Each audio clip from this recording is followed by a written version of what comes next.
તો જે પ્રકારે હવામાન વિભાગે આગાહી કરી હતી, હાલ જે ખેલૈયાઓ માટે વરસાદ મજા બગાડી રહ્યો છે, આગાહીને સાચી પાડી રહ્યો છે, કારણ કે ખેલૈયાઓની મજા બગાડવા નવરાત્રીના અંતિમ દિવસોમાં વરસાદ આગમન કરશે તેવું હવામાન વિભાગે કહ્યું હતું। તો નવરાત્રીમાં તે પ્રમાણે જ વરસાદી વિઘ્ન જાણે કે આવવાનું શરૂ થઈ ગયું છે। આજે મુશળધાર વરસાદ રાજ્યના મોટાભાગના જિલ્લાઓમાં પડ્યો છે, તેમાં પણ ખાસ કરીને અમદાવાદની વાત કરવામાં આવે તો મોટાભાગના ગરબા આયોજન આજે આ વરસાદી વિઘ્નને કારણે રદ કરી દેવામાં આવ્યા છે।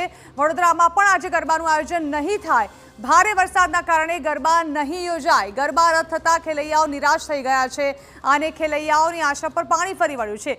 રવિવારનો દિવસ હતો અને વહેલા આજે ગરબામાં પહોંચવાની તૈયારીઓ હતી ખેલૈયાઓની, પરંતુ વરસાદે હાલ વરસીને જાણે કે ખેલૈયાઓની આશા પર પણ પાણી ફેરવી નાખ્યું હોય તે પ્રકારની પરિસ્થિતિ ઊભી કરી નાખી છે અને રાજ્યના મોટાભાગના વિસ્તારો છે, જિલ્લાઓ છે, ત્યાં વરસાદને કારણે હાલ ગરબાના આયોજન જે છે તે રદ કરી નાખવામાં આવ્યા છે।